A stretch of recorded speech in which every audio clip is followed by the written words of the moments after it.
Sanibonani, welcome back to my channel. Welcome back to enye video. Ngiyabonga kakhulu ukuthi unjoin. Thank you very much. Ungakhohlwa ukusubscribe into ebalekile. Please subscribe nokushare ivideo, nokulike kanti ukupressa ulike kuyasiza ke ukuthi sikhule uYouTube uzobona ukuthi abantu nawathanda ama videos awasabalalise ke to other people bese siyakhula ke as a channel. Please do like the video kubaleke ngempela bafethu.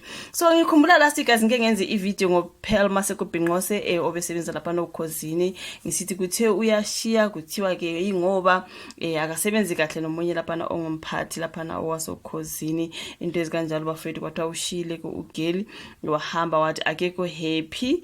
So ngibona kunestory lapha ngathi usewutholile komunye umsebenzi mhlawumbe ubeshiya nje ngoba esezwe lo kodwa ke kulo leyadaba bekhulume ngokuthi kuthiwa akwaziwa ukuthi ushiya nje unawo umsebenzi noma cha akanawo, but ngiyabona lana ngathi kuthiwa ke kunoba uhlabisa something like that, the head of the IFP kuthiwa ke now he have designated uMaseko Binqose as a seasoned communicator and his media liaison officer. So which means uPearl unawo phela umsebenzi something like that omunye asewutholile azowenza ngazi bafethu. Kunestory lapha sibhaleka Sunday World by uZamantey azihlabisa ropes in ex uKhoziFm manager as a spin a doctor something like that, but uPearl Maseko Binqose resigned in October from her position as programs manager lapha uKhozinifm. Basebeqhubeka bethi yena uvele uNkosinihlabisa, the Minister of Cooperative Governance and Traditional Affairs, he strengthened his communications team by designating uPearl Maseko Binqose, a former uKhoziFm programs manager, as his spokesperson.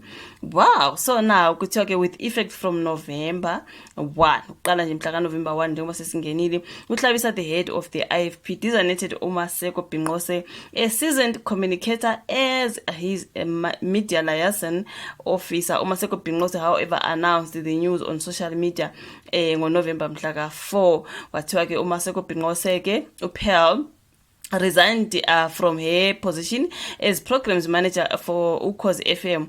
This came after a year of employment there. Should usebenze lapha nonyaka kuphela uKhozini. She joined the Durban-based station in March 2023 after Zandile Tembe, the previous programs manager at Mzansi's top radio station, was fired. Kwase kungena kuPearl Maseko Binqose. Now taking turns to congratulate her social media fans ecstatic something like that. You guys, uThami Ngubane uthena is a mammoth task. Welcome to the sector. Congratulations are in order. UPearl Maseko Binqose omunye wathi congratulations Sisi, I've been your friend list before London, and this season is beautiful to witness. God honors hard work, preparation and living an honest living. May the new workplace be everything you have been praying for. I'm super proud of you Kamagu. That was someone a congratulator ke uPearl. Now omunye wathi watina well done Pearl, and thank you for always sharing your work platforms with whoever comes to you for mentorship. Thank you for your kindness. uMaseko Binqose is an accomplished expert ke phela pha ku communication and the media, and also she has served as an audiovisual communication specialist for Parliament. Among Maseko Binqose's many credentials are a national diploma in video technology, a bachelor of social science honors in development studies, a master's degree in art, and a postgraduate diploma in higher education and training. She also taught media and communications lapana at the University of Fort Hare, so for more than 7 years. So ugeli ngiyacabanga ukuthi kukhona umsebenzi thize nasewuthole mhlambe ubesula nje laphana isuka uKhozini ngoba kukhona ipromise njengoba sibona laphana ukuthi uzoyasebenza laphana ke uhlabisa something like that. You guys, so uvele Nkosini Hlabisa oyi Minister of Cooperative Governance and Traditional Affairs. Ikhona ngathi kula uPearl Maseko Binqose ayakhona njengoba simbonile ephuma lapha noKhozini ukuthi akasebenzi kahle nalo ngumphathi uKhoziFm.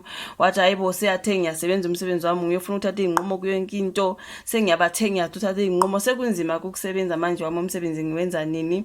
Sabona ke kuthiwa ke uGirl uye wa resign ke. Ngiyacabanga ukuthi njengoba beresignile mhlambe kunalo kade sekuzwile ke ugeli bese kune promise kuba beshilo bathi abakwazi ukuthi uyapi, kodwa kuyacaca ke bafethu ukuthi uza ngalana something like that. Congratulations to uPearl bafethu. Uma ngawujabulela umsebenzi ubona ukuthi kunzima usebenza nzima awusekho happy but likhona elinye ithuba oluzwile futhi kune promise. I think that's the best move. I mean nami nje uma ngeke happy la ngikhona, then if I find another opportunity and I see ukuthi laphana kungcono kunala ngikhona, I will move. Honestly ngeke ngihlale ndawonye ngizonyakaza nami ngiye somewhere else. So that's what uGirl did.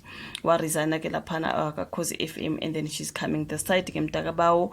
So yeah, congratulations to uGirl, as they are saying ukuthi she is now resigned she resigned laphana ngo-October laphana ngaso-Khosini, and now she's gonna start another job beginning of 1 November, of which I think wherever she is, uGirl, she is packed inside. Okay, yeah man, you guys, this is a story ngisibona kaSunday World ngoPearl. I decided to do this video because ngiye ngareporter ngaso leso story mangisibona kukhulunywa ke ngodaba lukaPearl nodade ongumphathi oKhoziFM, right?